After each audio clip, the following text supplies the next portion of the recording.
En moins de 10 minutes, je vais te montrer comment passer d'un physique lambda à un physique musclé comme moi ou même Océane que j'ai accompagné depuis ses débuts. Donc d'abord, il faut que tu saches si la prise de masse, c'est une bonne option ou pas pour toi. Déjà, de base, si tu es maigre, il n'y a pas de question à se poser, fais une prise de masse. Si tu vas pas sécher alors que tu pas de gras, ça sert à rien. Et en soi, même si tu as un peu de fat en trop, donc un peu de gras, que tu es skinny fat comme certains l'appellent, en soi, tu auras quand même meilleur temps de faire une prise de masse, tout simplement parce que déjà au début, c'est la période où on va, comment dire, pouvoir faire le plus de gains. Donc faut pas perdre de temps à vouloir sécher, perdre un peu de gras, après reprendre du poids, etc.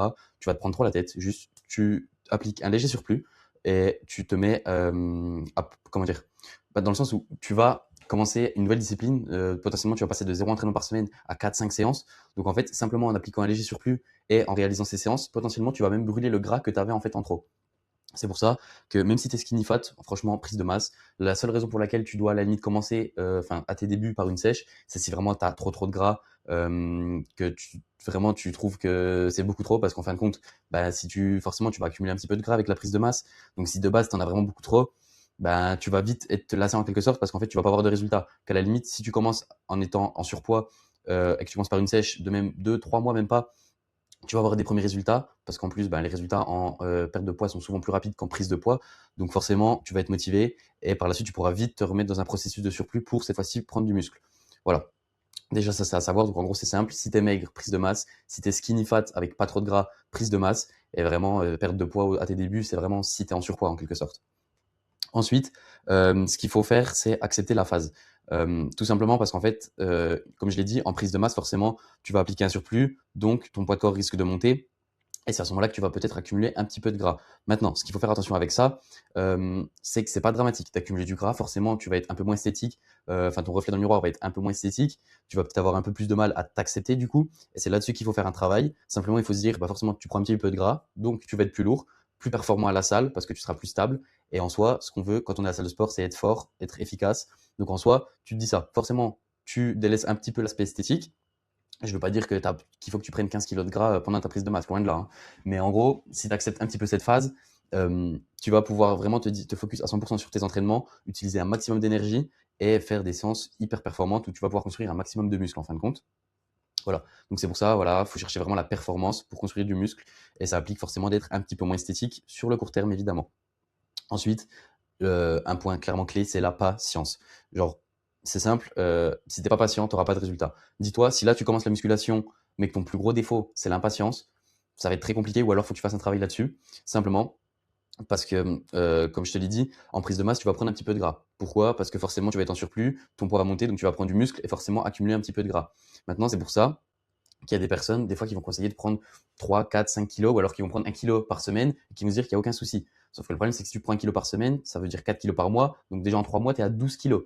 Je te laisse faire le calcul, fois 4. À l'année, tu vas prendre 30 kilos. C'est clairement pas le but. Sachant que par an, on peut prendre, allez, à tes débuts, peut-être 3, 4, 5 kilos de muscle. Donc prendre plus de 10 kilos par an, au final, il n'y a pas vraiment d'intérêt. C'est pour ça qu'il faut se baser sur 1 à 2 kilos par mois. Ce sera largement suffisant. C'est pour ça qu'au final, tu vois, 1 ou 2 kilos par mois, c'est quand même très court sur 30 jours. Enfin, très peu sur 30 jours. Tu vas pas forcément voir beaucoup de différence. Et c'est là qu'il faudrait être patient. Simplement, tu fais tes séances, tu respectes le processus, tu suis ces petites données, donc le poids, potentiellement tes mensurations, ton visuel. Et si ça va petit à petit à la hausse, il n'y a pas de question à se poser, tu t'arrêtes pas. Justement, le problème des fois avec les gens impatients, c'est qu'ils vont vouloir tout le temps changer leur structure, changer leur entraînement, leur séance, même leur diète, parce qu'ils voient pas forcément de changement sur le court terme, et ils vont se dire, il faut que je change quelque chose. Sauf que le problème, c'est que quand tu changes quelque chose, tu perturbes ton corps, et donc les adaptations se feront beaucoup moins. Donc attention à ça. Ensuite, un point clé forcément, bah, ça va avec ce que je disais un petit peu, c'est d'avoir un programme qui va être cohérent avec un volume adapté à ses besoins. Si tu as tes débuts, la plupart des gens, des fois, ils vont aller voir le mec stock de leur salle et ils vont tout copier comme lui. Ils vont dire, ouais, cet exercice qu'il fait, il est magique, je vais faire tout comme lui. Non. Déjà, parce que ça sert à rien que tu aies le même volume que lui, tout simplement parce que toi, à tes débuts, tu vas clairement pas réagir de la même façon. Peut-être qu'il te faudra plus de volume, simplement parce que tu auras un moins bon effort pendant tes entraînements. Ce qui veut dire qu'un mec, par exemple, qui est stock, par exemple, dans ta salle, lui, en 2 séries, potentiellement, il va réussir à les rentabiliser, ces 2 séries sur les pecs. Toi, si tu es à tes débuts, tu n'es pas encore capable d'aller hyper loin dans l'effort, donc peut-être qu'il va falloir 3 voire 4 séries pour avoir le même stimulus. C'est pour ça qu'il faut clairement pas que tu aies le même volume qu'un mec que tu considères comme fort dans ta salle ou même sur les réseaux, hein. Ça va ensemble. Donc attention à ça. Après, voilà, il faut que tu sélectionnes des exercices qui sont logiques, qui sont efficaces biomécaniquement. Il faut également que tu apprécies ce que tu fais. Une fois de plus, ça va avec la slide d'avant par rapport à la patience. Si tu n'apprécies pas ce que tu fais, bah, clairement, tu vas vite abandonner. Donc, clairement, sois patient, apprécie le processus. C'est pas tout d'avoir des résultats, d'avoir un beau physique. Certes, on commence la musculation en fin de compte pour l'aspect visuel, pour se transformer, mais il faut qu'à terme, tu arrives à apprécier ce que tu fais, apprécier le processus. Et pour ça, il faut un programme qui te plaît et qui est cohérent avec tes objectifs. Pour ça, d'ailleurs, n'hésite pas à m'envoyer un DM, que ce soit sur Instagram ou même en cliquant sur le lien dans la description de cette vidéo pour soit réserver un appel ou même me contacter via WhatsApp pour me poser un maximum de questions auxquelles je répondrai sans problème pour t'aiguiller tout simplement un maximum pour que tu aies un programme justement cohérent ou même une diète, peu importe.